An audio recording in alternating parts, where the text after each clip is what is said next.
Okay, here's the next part of the video. You've got your worksheet out. Now we're going to work through an example problem. In our example problem, notice it has 26.7. There's our percent carbon, there's our percent hydrogen, and our percent oxygen. Our first step was change our percents to grams. This is going to be an easy step because what we're going to do is, since percent means part of 100, we're going to assume that we're going to use a sample that is 100 grams. So if the sample is 100 grams, 26.7% would also be 26.7 grams. So each of these percents will actually be grams. As I write it, make sure you leave room. Write it the way I'm going to write it here. So I'm going to have 26.7 grams of carbon. Going to leave some space. 2.2 grams of hydrogen. And leave some space for work, and we're going to do our 71.1 grams of oxygen. So all we did was step one, change percent to grams. Our next step is now change our grams to moles. Well, to change grams to moles, we draw our T-bar. Go ahead and do it to all of them because we have to change all of them to moles. And what has to go to the bottom is grams. So I'm going to put grams on the bottom and 1 mole on top. Gram has to go to the bottom, 1 mole on top. Gram has to go to the bottom and 1 mole on top. I'll give you a second to get that filled in on your paper. Again, all we're doing is changing grams to moles.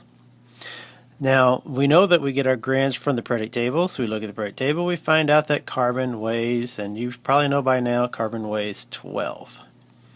And we know that hydrogen weighs 1 gram per mole, and oxygen is 15.99, or 16 grams per mole. I'm going to use 15.99 grams per mole.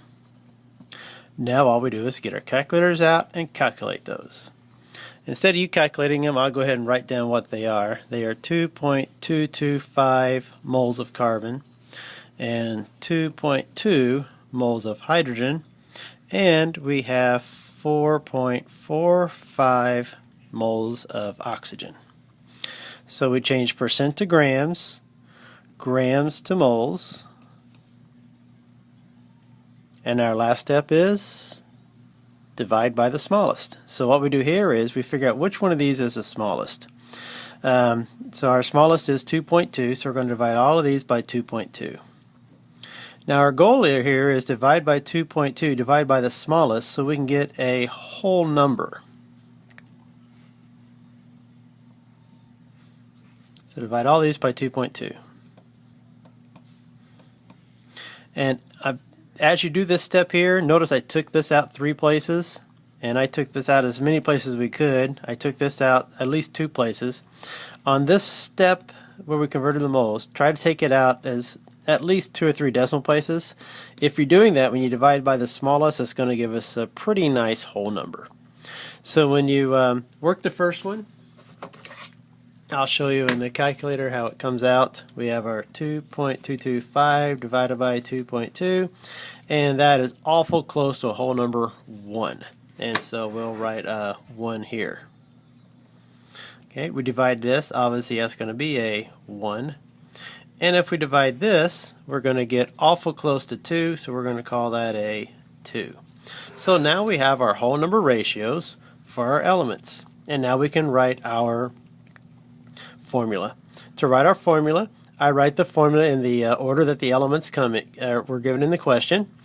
It was carbon first, then hydrogen, then oxygen. So I'm going to write carbon, then hydrogen, then oxygen, and then I'm going to write the whole numbers that we just calculated. We calculated a whole number of 1 for carbon, so our formula has 1 carbon in it.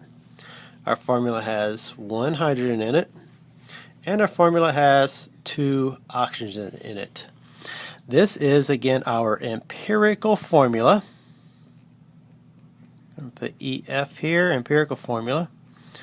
And that is showing us our whole number ratios for our compound we were given. Now, this empirical formula is sometimes also called the simple formula. It's simple because it is the lowest ratios that we can. In a little bit, tomorrow we'll use our formula mass and we'll be calculating our empirical, or what is also called our true formula. So this is called the simple formula, also called the empirical formula. Okay, let's go down and work our next problem together. So as we work on this one, we just got to find our elements. This says to calculate the empirical and the molecular. We're just going to calculate the empirical today. And so this has our carbon, it has our hydrogen, and it has our oxygen. Our first step is convert grams to moles, or sorry, change percent to grams. So we have our 54.6 grams of carbon. We have our 9 grams of hydrogen, and we have our 36.4 grams of oxygen. Now, not all these problems are always going to be carbons, hydrogen, and oxygens. We just happen to get lucky to have 2 problems in a row that has the carbon and the hydrogen in it. So change percent to grams. Now you guys are already, I'm sure, working and changing your grams to moles. So we're drawing our T-bar. What has to go to the bottom? Grams goes to the bottom, 1 mole on top. Grams to the bottom, 1 mole on top. Grams to the bottom, 1 mole on top.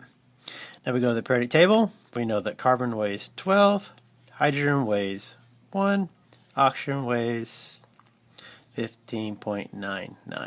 And now we're ready to find our moles. Remember I said when you do this, you try not to round off here. So you put that in your calculator, some of you are calculating away. You're getting 4.55. You're getting 9 obviously here.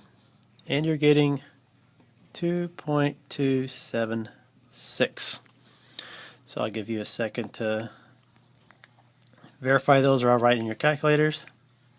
Change percent to grams, grams to moles, divide by the smallest. Looking at this, which number is the smallest? It looks like it's going to be 2.276. So I'm going to divide all these by 2.276, and the reason we're doing this is so we can get our whole number. So 2.276, 2.276, and 2.276. So we're going to divide these and round them off to our whole numbers. Now as we're rounding, we're not going to get to it in this problem here, but if we ever get a 1.5 or 2.5, we cannot round that to 1. So we'll come up with something to do with that later. But if we're getting 1.00, we can call that 1, or like for just normal rounding rules. So when we divide this, we're going to get a 2. And if you divide this, you're going to get a 4.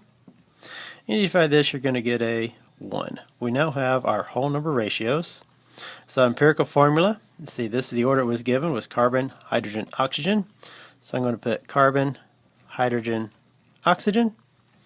Looks like carbon is a 2. Hydrogen is a 4. And oxygen was a 1. So we calculated the empirical formula. Okay, I would like for you now to slide to your neighbor and work this problem together, and then we'll come back for a third video and I will show you the answer to this one.